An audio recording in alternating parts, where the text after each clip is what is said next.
सियासत भी अजब अजब खेल रचती है। पहले आंखें छीन लेती है, फिर चश्मा दान करती है। धन्यवाद साथियों। सभी साथियों को आनंद भाई का प्यार भरा नमस्कार। जय श्री राम, वाहिगुरु, सत श्री अकाल, जय भीम, सलाम वालेकुम। सभी साथियों से मैं बताना चाहता हूँ, हमारे सियासत की ये कहानी है कि पहले आंखें छीन लेती है, फिर चश्मा दान करती है।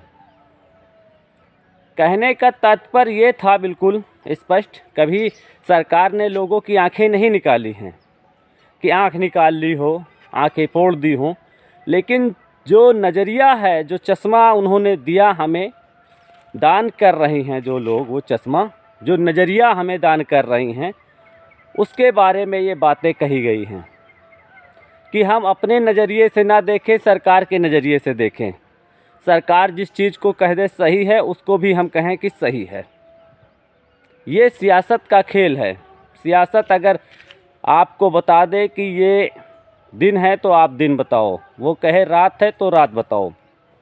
अगर वो आपको बताए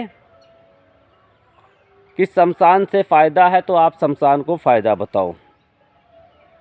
वो सड़कों से विकास बताए तो आप सड़कों से विकास समझो। आप अपना दिमाग ना लगाओ। ये सियासत कर रही है। जबकि एक मजबूत राष्ट्र बनता है मजबूत जनता से, संपन्न जनता से, पर हमारे मुल्क की सरकारें जनता को संपन्न नहीं बनाना चाहती। वो सिर्फ हमें ज़िंदा रखने को ही विकास बता रही हैं कि आपको हमने ज़िंदा रख रखा है। 5 किलो राशन दे करके वो लोग हमें एहसान जता रही हैं, और हम भी उसी 5 किलो राशन में सरकार का एहसान मान रहे हैं। जबकि सरकार को हमारी हिस्सेदारी दे देनी चाहिए थी।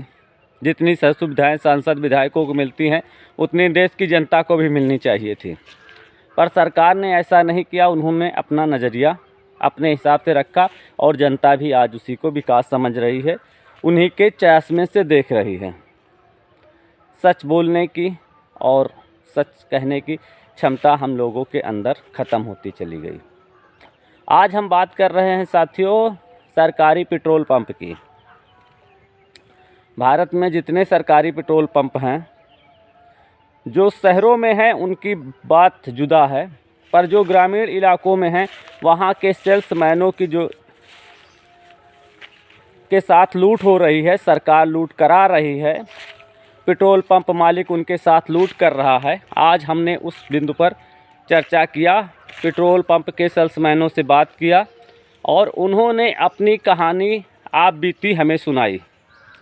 उसमें कई पेट्रोल पंप हैं, नाम छुपाते हुए उन लोगों ने बताया कि भैया हमारा नाम ना आए, नहीं तो पेट्रोल पंप मालिक हमें नौकरी से हटा देगा।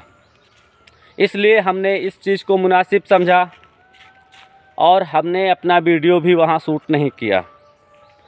लेकिन हमारा वीडियो आज हमने यहाँ शूट किया, एकांत में शूट करते हैं, इसीलिए क्योंकि किसी भी हमारे साथी को बेरोज़गारी झेलनी ना पड़े।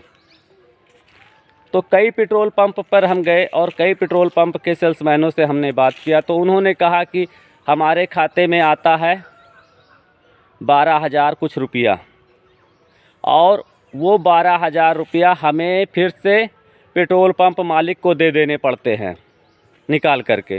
फिर पेट्रोल पंप मालिक उसमें से हमें 7,000 रुपया देता है। मतलब एक सेल्समैन के साथ पेट्रोल पंप मालिक 5,000 की लूट कर रहा है। हमने कहा कि फिर आप लोग नौकरी क्यों नहीं छोड़ देते? उसने कहा कि बेरोज़गारी इतनी ज़्यादा है कि भैया करेंगे क्या।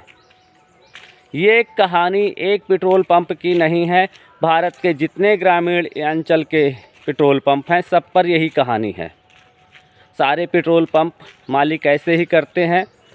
कहीं कहीं ये भी सूचना मिली कि उन लोगों के खाते में पैसे भी नहीं आ रहे हैं सेल्समैन के, और वो अपने रिश्ते नातेदारों के खाते दे दिए सरकार को दिखाने के लिए। उन्हीं में वो खाते में पैसे ले रहे हैं और ख़ुद निकाल लेते हैं, और फिर कहीं कहीं तो 5 से 6,000 रुपये ही सेल्समैनों को दिया जा रहा है। ये लूट है। सेल्समैन इस लूट के ख़िलाफ़ अभी तक हिम्मत नहीं कर पाए, हिम्मत जुटा नहीं पाए कि इस लूट की शिकायत वो कहाँ दर्ज करें और इस लूट से कैसे बचें। अब सवाल ये है कि हमारे यहाँ थाना है, पुलिस है, कोर्ट है, कचहरी है, न्याय के लिए न्यायालय है, सारी चीज़ों की हमारे यहाँ व्यवस्था है, उसके बाद भी इस लूट पर प्रतिबंध क्यों नहीं लग रहा है। हमारे देश की मीडिया तो ऐसी खबरें बहुत कम दिखाती है, हमारा चैनल ऐसी खबरें दिखाता रहता है, लेकिन हमारा चैनल देख करके भी न सरकारें सचेत हुई और ना प्रशासन सचेत हुआ और ना उन्होंने कभी इन चीज़ों को जानने की कोशिश की कि इसकी वास्तविक और सच्चाई क्या है। सेल्समैनों के साथ हो रहे अत्याचार पर हमारी टीम ने जो रिपोर्टिंग तैयार की वो आप लोगों के सामने हमने प्रस्तुत की। सारे पेट्रोल पंप मालिकों से अगर बात किया जाए कि हाँ इसका समाधान क्या है, तो पेट्रोल पंप मालिक बात करने के लिए राज़ी नहीं होंगे। सीधी सी बात है, जो तानाशाह है, लुटेरे लोग हैं, उनसे बात करने का कोई फ़ायदा नहीं है भारतीय व्यवस्था में। और हमारी अदालतें, हमारा कोर्ट कचहरी कानून इनको इंसाफ नहीं दिला पा रहा है।